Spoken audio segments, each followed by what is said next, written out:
तो रघु महाराज के पराक्रम का कारण था उनकी पतिव्रता पत्नी।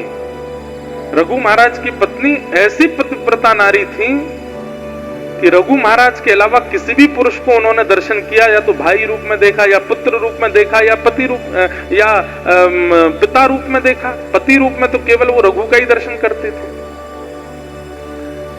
और भी कई जो पातिव्रता नारी के नियम होते हैं सबका पालन वो करती थी। तो रावण ने मन में विचार किया कि अब मुझे उत्तर भारत जाना चाहिए और रघु महाराज को हराने का प्रयास करना चाहिए। तो रावण उत्तर भारत गया और सरजू जी के तट पर बैठे हुए रघु महाराज के चरणों में जाकर के रावण ने पहले प्रणाम किया और प्रणाम करके कहा, महाराज मैं आपका शिष्य बनना चाहता हूं, आप कृपा करके मुझे पराक्रम बल का अनुभव कराइए। तो रघु महाराज बोले, पहले संध्या वंदन करो, हमारे साथ बैठ जाओ। संध्या करने लगे, गायत्री संध्या सरजू जी के तट पर। रावण भी ब्राह्मण तो था ही, संध्या वंदन जानता ही था, बैठ करके संध्या कर रहे थे। तो संध्या के समय एक अघमर्षण का जल होता है, हर ब्राह्मण संध्या करते हैं, तो हाथ में जल लेकर के अघमर्षण के जल में ऐसे श्वास छोड़ी जाती है, और अघमर्षण का जल जो होता है वो ऐसे भुजा उठा के पीछे डाला जाता है या इधर से पीछे फेंकते हैं। कहते हैं अघमर्षण का जल यदि हरे भरे वृक्ष पर गिर गया तो वो सूख जाएगा।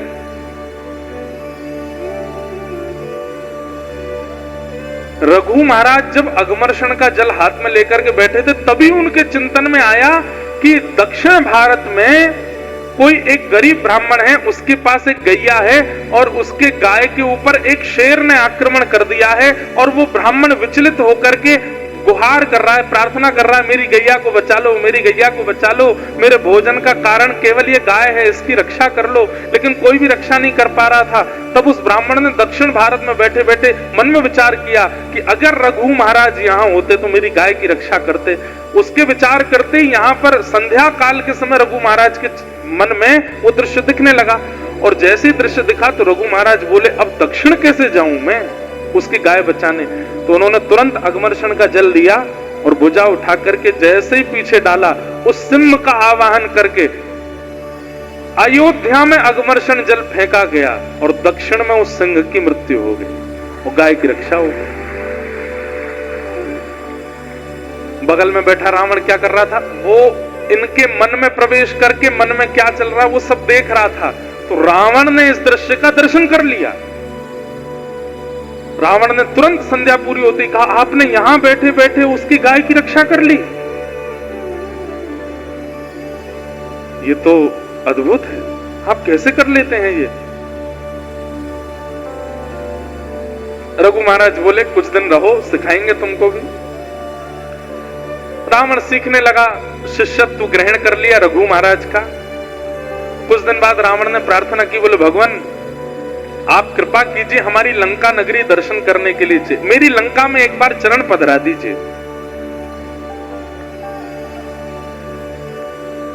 रघु महाराज ने तुरंत एक सीख उठाई और सीख उठा करके सरजू जी के तट पर बैठे बैठे ही पूरा नक्शा बना दिया और कहा, ये तुम्हारी लंका है। बोले जी, ये उत्तर द्वार है, ये दक्षिण द्वार है, ये पूर्व द्वार है, ये पश्चिम द्वार है, यहाँ तुम्हारी पत्नी का कक्ष है, यहाँ तुम्हारा भाई कुंभकर्ण सोया है, यहाँ तुम्हारे भाई विभीषण रहते हैं, यहाँ तुम्हारे बच्चे रहते हैं, ये रहते हैं, वो रहते हैं। देखते ही बोले, आप गए लंका? बोले मैं कभी नहीं गया। बोले आपको कैसे पता? ये तक बता दिया कहाँ कौन सा वृक्ष है और उस वृक्ष में कैसे पुष्प लगे हैं, कैसे फल लगे हैं। अयोध्या में बैठे बैठे रघु महाराज ने पूरी लंका दिखा दी रावण को। इतने में ही रावण चरणों में जैसे गिरा तो थोड़ा रावण से बचने के लिए, थोड़ा पीछे हटने के लिए उनका जो हाथ था रघु महाराज का, वो लंका के बनाए हुए नक्शे के एक कोने में थोड़ा पड़ गया, तो वो लंका का वो नक्शा जो था एक कोने से मिट गया। तो रघु महाराज बोले, राम राम राम राम, ये तो अनर्थ हो गया। तो रावण बोला, क्या हो गया? बोले, ये गलती से हमारा हाथ पड़ गया, इतना हिस्सा तुम्हारी लंका का समुद्र में डूब गया होगा। रावण बोला, आप क्या बात कर रहे? बोले जाके देख लो। रावण जब गया तो उतना हिस्सा टूट के समुद्र में डूब गया था। रावण ने कहा, भैया ये सामान्य नहीं है, मैं कितना भी इनके चरणों में रह लूं, ऐसी विद्या तो मैं प्राप्त कर ही नहीं पाऊंगा। अगर मैं ऐसी विद्या प्राप्त नहीं कर सकता तो ऐसे विद्या वाले को रहने भी नहीं दूंगा पृथ्वी पर।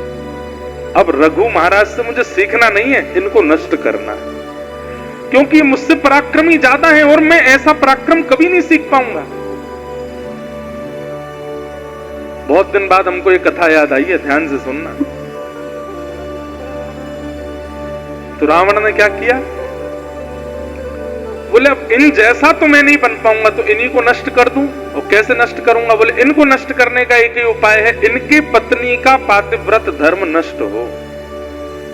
और वो कैसे होगा, तो एक दिन रघु महाराज कहीं दूर देश गए हुए थे। रावण ने मन में विचार किया, आज मैं रघु महाराज का रूप धारण करके जाऊंगा और इनकी पत्नी का पातिव्रत नष्ट कर दूंगा। रावण रघु महाराज का रूप बना करके अयोध्या में घुस गया। सब लोगों को लगा कि रघु महाराज जी, सब प्रणाम करने लगे, सब वंदन करने लगे। लेकिन जैसे ही रावण ने अपने निज कक्ष में प्रवेश किया रघु महाराज के, तो रघु महाराज की पत्नी, उन्होंने जैसे नेत्र उठा करके देखा, देखते ही पहचान गए। वो बोली, रावण तुम्हारी इतनी हिम्मत, तुम मेरे कक्ष तक घुसे चले आए भीतर। तो रावण बोला, मेरे रूप को कोई नहीं पहचान पाया, आप कैसे पहचान गए। तो बोले, रघु महाराज का एक नियम है। बोले क्या, वो जब अपने राजभवन में प्रवेश करते हैं तो उनके मस्तक पर अयोध्या के रज के कण दिखाई देते हैं। वो नित्य अयोध्या को प्रणाम करते हैं, यहाँ की रज को लगा करके आते हैं, और तुम्हारे माथे पर वो रज दिखाई नहीं दे रही। तुम उन जैसा रूप तो बना लिया, लेकिन उन जैसा नियम नहीं ला पाए हो, इसलिए मैं पहचान गई हूं कि तुम रावण नहीं, तुम रघु नहीं हो। और भी कई नियम है। रघु महाराज जब कक्ष में आते हैं तो वो सीधा मुझसे बात नहीं करने लगते, उनका एक नियम है, उनका एक शिष्टाचार है, वो तो तुम सीख नहीं पाए। केवल रूप बनाने से कोई रघु महाराज थोड़ी हो जाएगा। तुरंत आज्ञा कर दी, बोले इसको बंदी बना लो। बंदी बना लिया। रघु महाराज आए तो पत्नी ने सारा सत्य वृत्तांत बताया। बोले, आपका शिष्य बना घूमता है, आपका रूप बना करके मेरा पातिव्रत नष्ट करने आया था। तब रघु महाराज ने तुरंत एक बाण संधान किया और कहा, रावण आज तेरा वध मैं करूंगा। इतने में ही ब्रह्मा जी प्रकट हो गए, क्योंकि रावण ब्रह्मा जी की खूब उपासना कर चुका था, शंकर जी की उपासना, देवताओं की खूब उपासना उसने करी थी। ब्रह्मा जी प्रकट हो गए, प्रकट होकर के कहा, हे महाराज आप कृपा करो, इसका वध मत कीजिए। बोले, क्यों नहीं करूं, आप क्यों इसका बचाव करने आए हैं, ऐसे राक्षसों को क्यों चाहते हैं कि आप जीवित रहें। तो ब्रह्मा जी ने कान में बताया, क्योंकि भगवान ने संकल्प लिया है कि वे आपके वंश में अवतार लेंगे और वे आपके वंश को सुशोभित करेंगे अवतार धारण करके, और अवतार धारण करके वे ही इस राक्षस का वध करेंगे। कृपा करके आप इसको मत मारिए। रघु महाराज बोले, अब तो बाण चढ़ गया, अब तो हमने संकल्प ले लिया। पहले ऐसे नहीं होता था कि गोली भरी और जिसको मन था कर दिया। पहले ऐसा था कि जिस पर बाण चलाना है धर्म युद्धों में, वहां संकल्प आदि लेकर के, गोत्र आदि बोल करके तब बाण छोड़ देते। बोले, सामने वाले का गोत्र क्या है वो पता होना चाहिए, तभी बाण छोड़ा जाता था। तो बाण पर सब गोत्र आदि सब अंकित हो गए। तो बोले, अभी रावण को ही मारेंगे और रावण के प्राण इसी बाण से जाएंगे। अब मैं इस बाण को वापस कैसे ले सकता हूं। तो ब्रह्मा जी बोले, आप इस बाण को मुझे दे दीजिए, जब कालांतर में प्रभु श्री राम आपके वंश में आएंगे, यही बाण उनको दे दिया जाएगा, इसी से वो इसको मारेंगे और इसी से उसका वध होगा। इसलिए कईयों ने प्रश्न किया, बोले राम जी ने 32 बाण मारे, 33 बाण मारे, 50 बाण मारे, रावण क्यों नहीं मरा। क्योंकि उसके प्राण जिस बाण में थे वो बाण अंत में आकर के मिला। फिर नाभि तो बहाना बना, और नाभि का भी एक प्रमाण है कि नाभि में मारना है तभी, पर वास्तविकता यह है कि इसके बीच की एक कथा और है। जब राम जी ने अनेक बाण मारे और रावण नहीं मरा, तब विभीषण जी ने बताया, पहली बात तो ये बताई कि नाभि में मारो, दूसरी बात बताई, बोले प्रभु इन बाणों से नहीं मरेगा ये, क्योंकि इसके प्राण तो पहले ही एक बाण पर आपके पूर्वज रघु महाराज ने लिख दिए थे, और वो बाण इस वक्त ब्रह्मा जी के पास है। तुरंत राम जी ने ब्रह्मा जी का आह्वान किया तो ब्रह्मा जी ने तुरंत बता दिया, बोले महाराज मेरे पास नहीं है, बोले जब मैंने रघु महाराज से बाण ले लिया था तो रावण ने देख लिया था, रावण को पता था कि मेरे प्राण इन्हीं बाणों में हैं, तो रावण ने खूब घनघोर तपस्या करके मुझे प्रसन्न करके वरदान मांगा। तो मैंने कहा वरदान मांगो, तो इसने वरदान में वही मांगा कि वो बाण मुझे दे दो जिसमें मेरे प्राण हैं। राम जी बोले तुमने दे दिया होगा। बोले प्रभु मैं भूल गया था कि वो बाण मांग सकता है। बोले फिर क्या हुआ? बोले वो बाण ले जाकर के इसने लंका में कहीं छुपाया है, अब वो नहीं पता कहां है। राम जी चिंता में बैठे, बोले रावण मर नहीं रहा है, इसका तो एक बाण में प्राण है।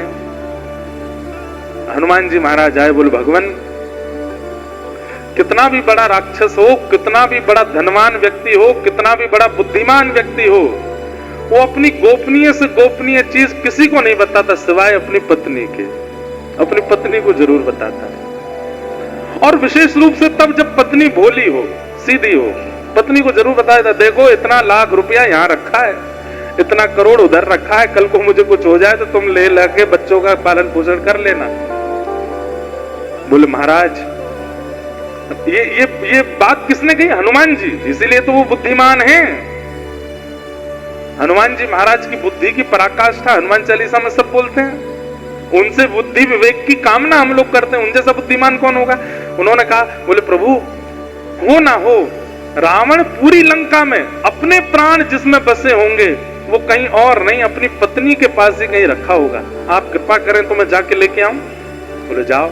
तो हनुमान जी ने एक बटुक ब्राह्मण का रूप बनाया, पहुंच गए मंदोदरी के पास। अब मंदोदरी तो रो रही थी और रो करके बस प्रार्थना कर रही थी, हे महादेव मेरे पति की रक्षा करो, मैंने सुना है इतने बाण राम जी ने चला दिए, अभी तक तो सब ठीक है, कृपा करके मेरे पति की रक्षा करो। इतने में ही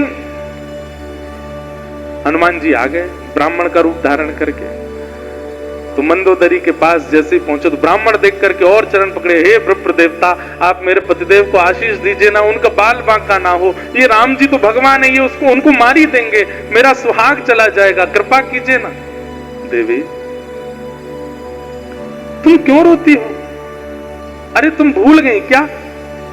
और हनुमान जी ऐसे बात कर रहे हैं जैसे इनको सब पता है। तुम भूल गई क्या? क्या? अरे एक बाण है जिसमें रावण के प्राण बसते हैं, और वो बाण यहीं लंका में ही उसने छुपा रखा, जब तक वो बाण नहीं मिलेगा तब तक राम जी उसको कैसे मार देंगे? अब ये तो हो गई थी हजारों साल पुरानी बात। मंदोदरी बोले अरे हाँ वो बाण तो मेरे ही भवन में रखा है। हनुमान जी बोले पता तो चल गया है, एग्जैक्ट हाउस नंबर और पता चल जाए वो कैसे पता चलेगा?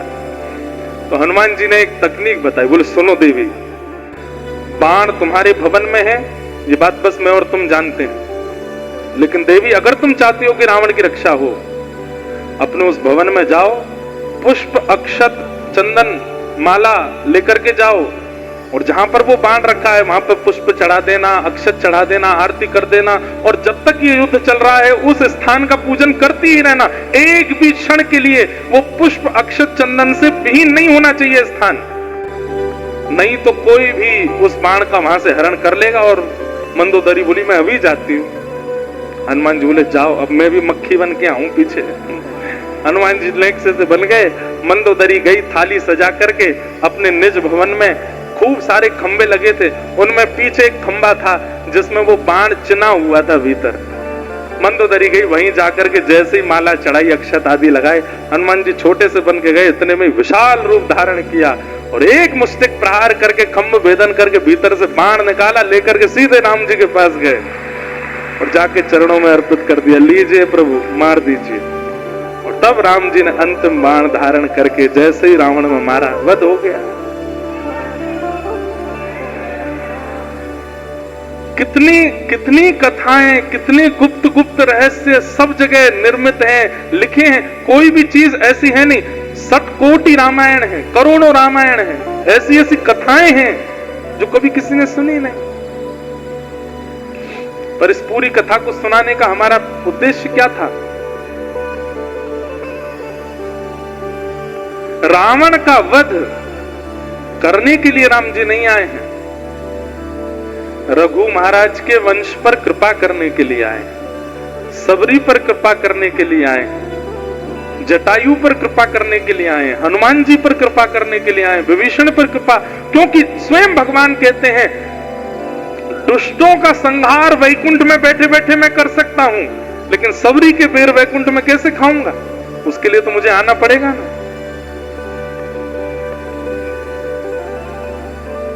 भाई किसी अप्रेमी व्यक्ति का त्याग तो आप घर में बैठे बैठे डिसीजन ले लोगे कि मैंने उसका त्याग किया, लेकिन किसी को स्वीकार करने के लिए तो उसके पास जाना पड़ेगा ना। आपके 100 मित्र हैं, 100 में से एक से आपका मन उखड़ गया तो उसको बोलने थोड़ी जाओगे कि भाई मैं तुझसे दोस्ती तोड़ रहा हूं। घर में बैठे अरे यार इसकी बातें बड़ी खराब है, इसकी आदत बड़ी खराब है, अब कल से मैं इससे नहीं मिलूंगा, हो गया अनफ्रेंड, तोड़ दिया संबंध। लेकिन किसी से मित्रता करनी होती है तो उसके पास जाना पड़ता है, उससे मिलना पड़ता है, उसके पास बैठना पड़ता है, उससे बातें करनी पड़ती हैं। राक्षसों को तो वध करना, वध तो ठाकुर जी कहीं से भी कर सकते हैं, लेकिन जिन भक्तों पर अनुग्रह करना है उसके लिए तो उनको जाना पड़ेगा। इसलिए ठाकुर जी का अवतार राक्षस वध के लिए नहीं हुआ है, भक्तों पर कृपा करने के लिए, हमारे लिए आए हैं ठाकुर जी, राक्षसों के लिए थोड़ी आए। तो पहला प्रश्न, भगवान के अवतार का श्रेय किसको जाता है? हमको जाता है, हमारे लिए आए ठाकुर जी, आपके लिए आए ठाकुर जी, वो राक्षसों के लिए थोड़ी आते हैं ठाकुर जी।